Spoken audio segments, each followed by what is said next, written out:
Distinguished guests, ladies and gentlemen, all protocols observed. The Continental Youth Consultation has offered a sacred space for truth-telling and a bold envisioning which is reflected in these outcomes.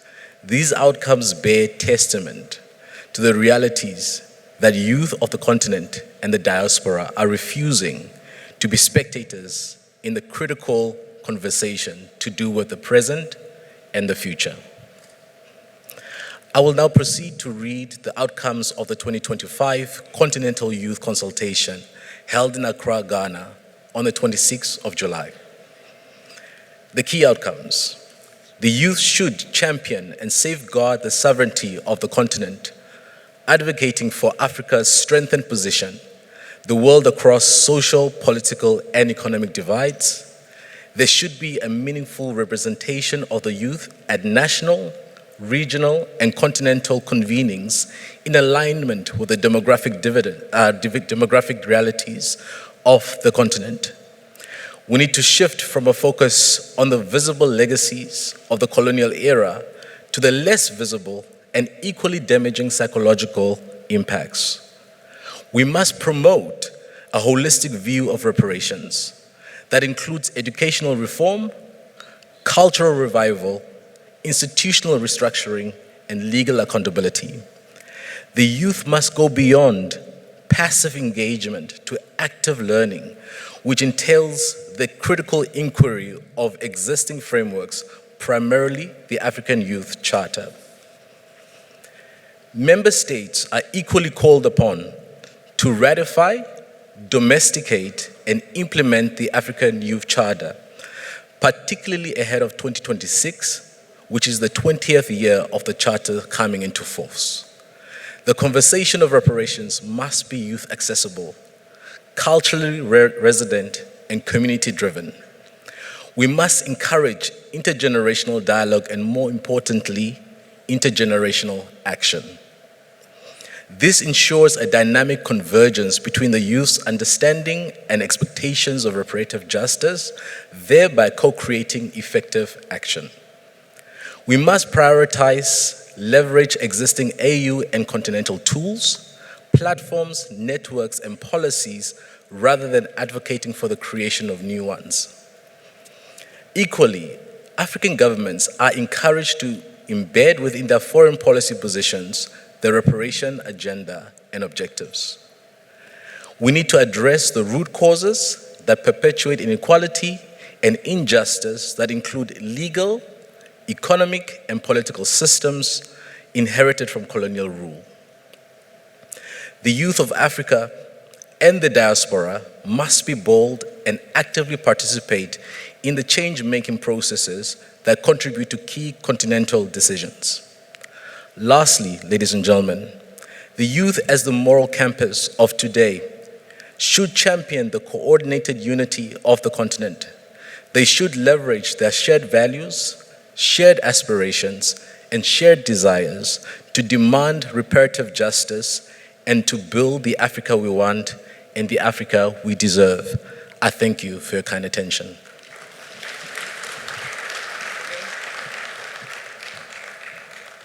For you today at the 13th edition of High-Level Dialogue of Human Rights, Democracy and Governance. On behalf of the African Governance Architecture and African Peace Architecture, I would like to welcome you all. I would like to thank you for accepting our invitation for this high-level dialogue, which is now held every 2 years, marking a new stage in our collective commitment to promoting good governance, human rights, justice, and citizen participation on the continent. Excellencies, distinguished guests, we are gathered today around the crucial, profoundly historic theme, justice for African and African people descending through reparation, with sub-theme, repairing our history, shaping our future. This theme of 2025 of the African Union invites us to reflect deeply on our past, to reassess our present, and above all, to consciously, ambitiously, and inclusively build our future. The 33rd dialogue is a continuation of the rich history.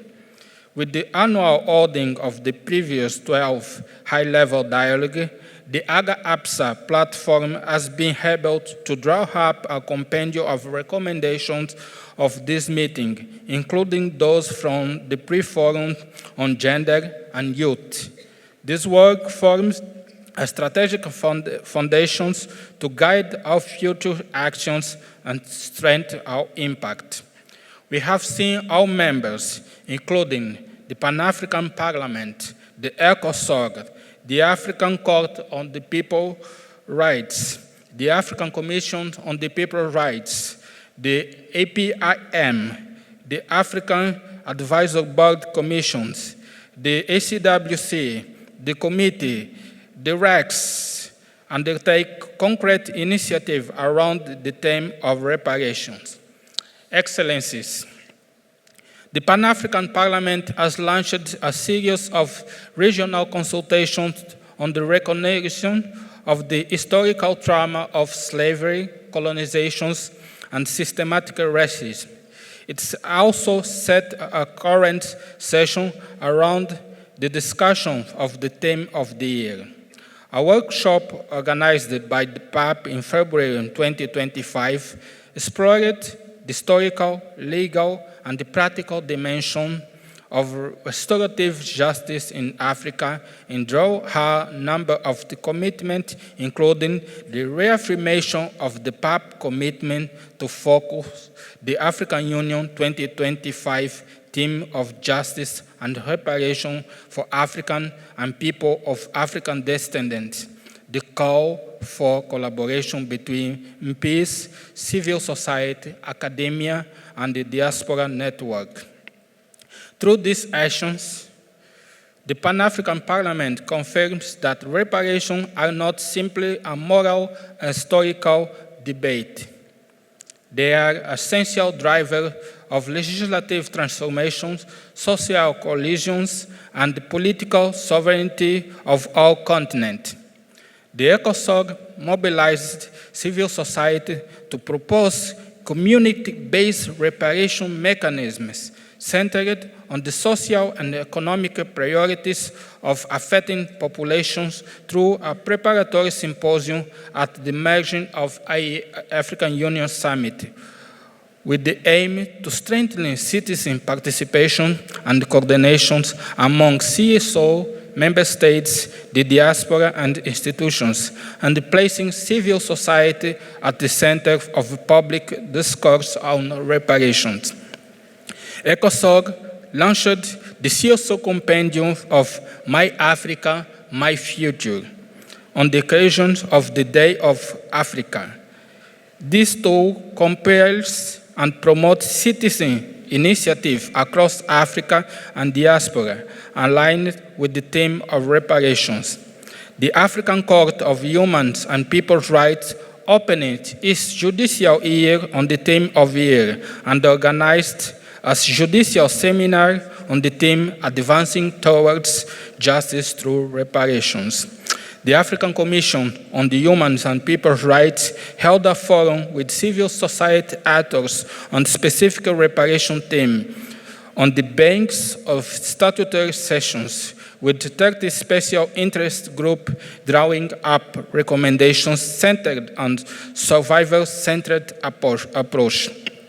A resolution dedicated to the Commission's contribution of the year, theme of the year, was discussed during the panel, and recommendation will be adopted this session in October.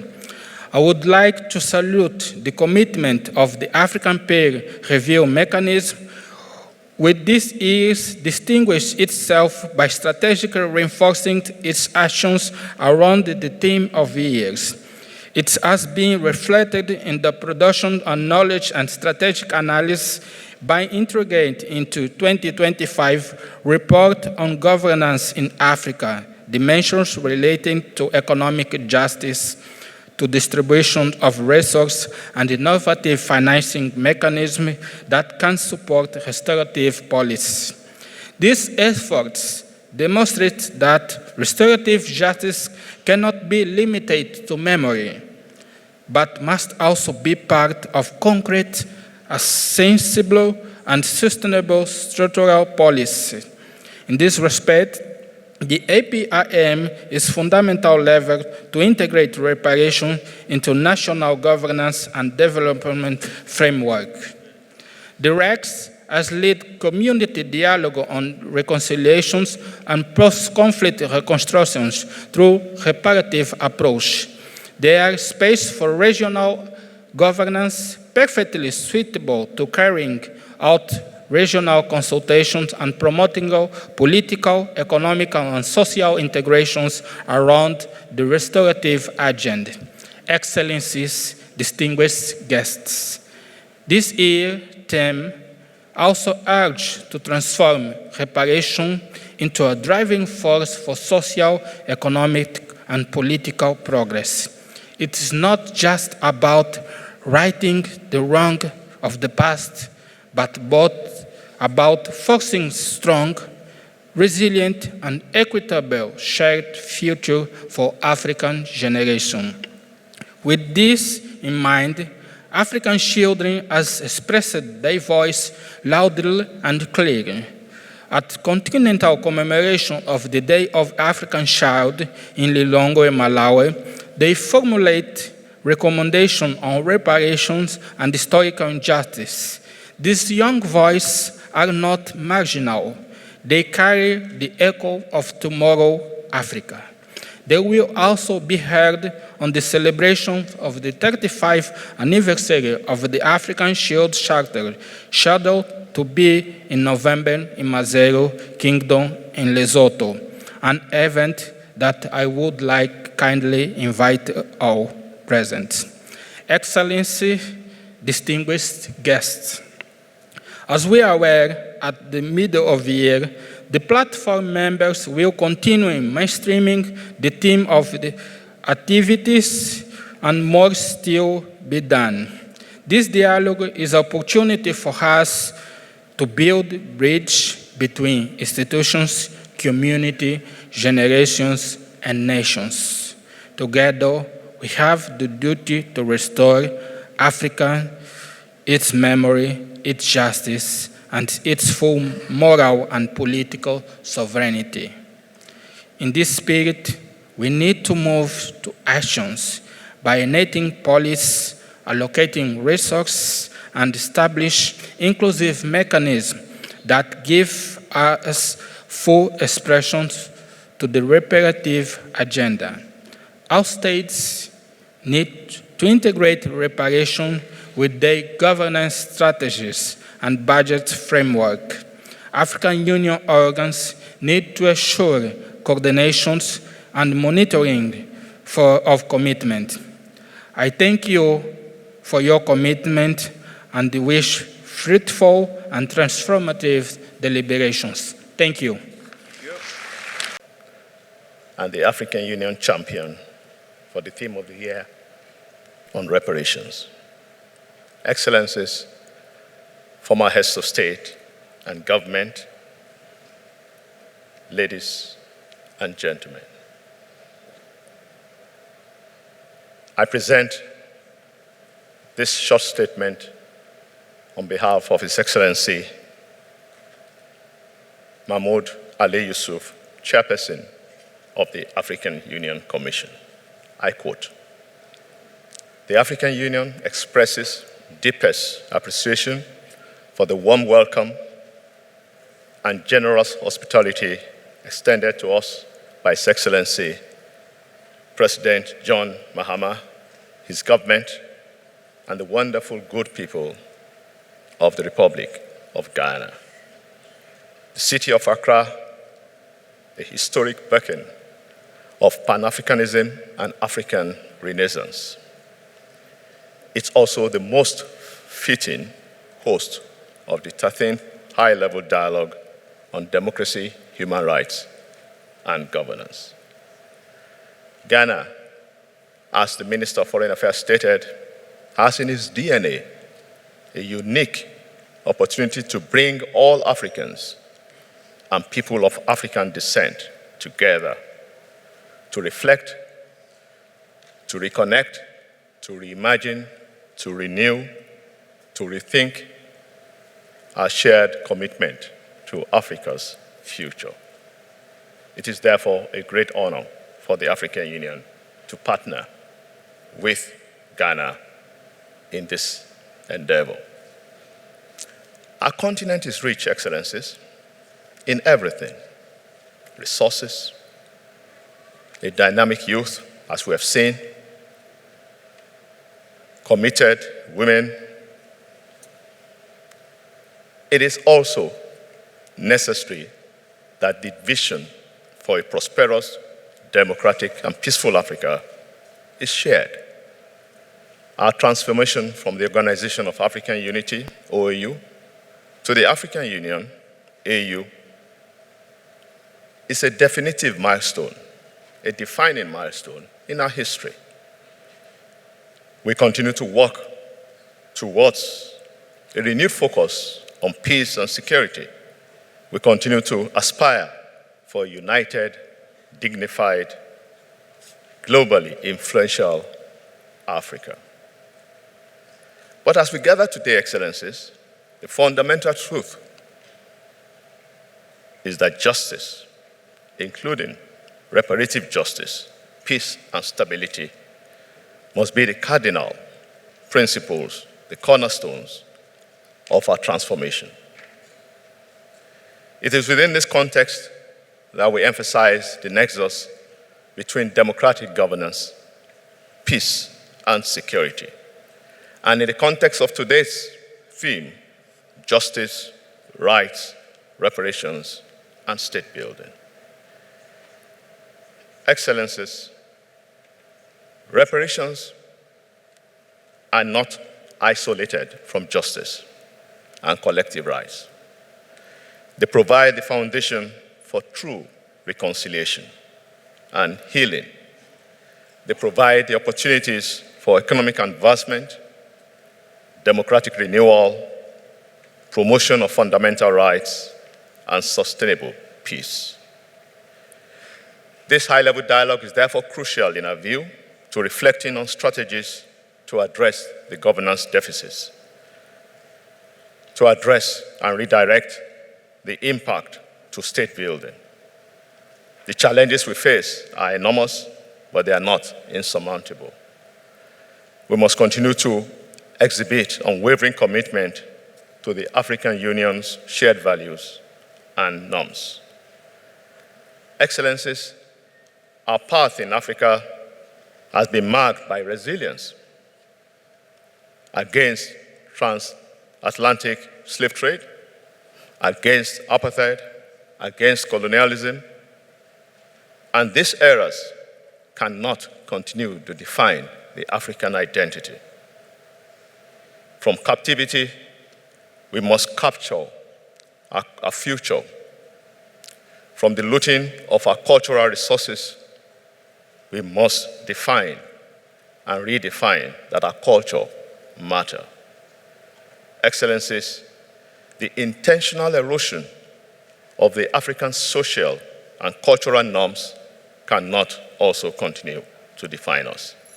This historical injustice tore the fabric of our societies, but at the same time, today, we must renew that independent African states, even though burdened by this history, cannot be weighed down. The first Pan-African Congress on Reparations held in Abuja in April 1993 clearly articulated this. It is therefore important that the legacy of slavery or colonialism, racial oppression, should be in a distant chapter, but as we continue to shape and reshape our future. Excellencies,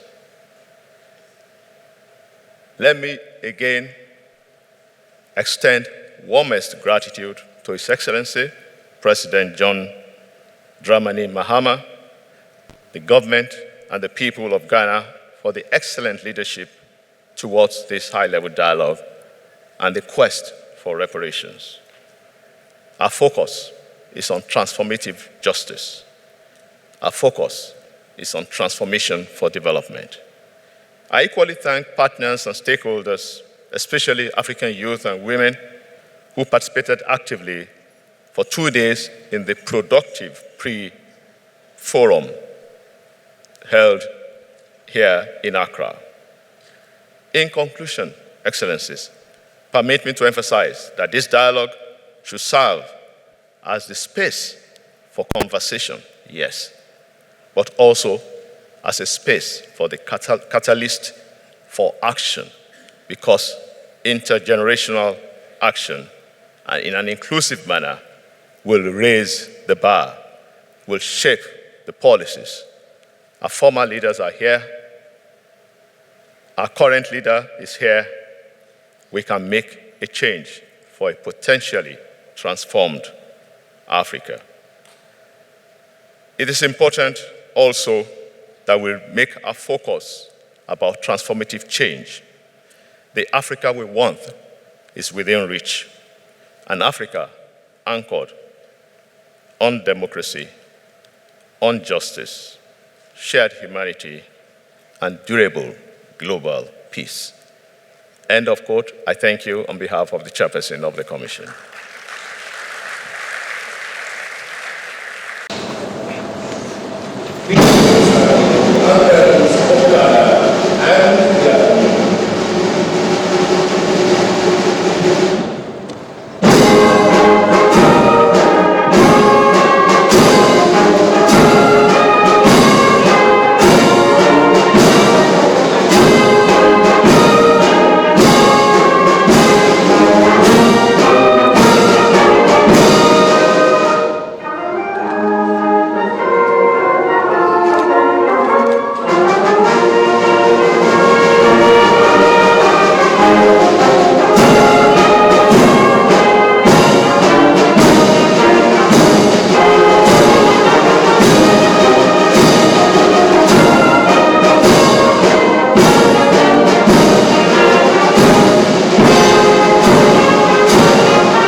Thanks for watching. Please like, subscribe, and click on the bell for more updates.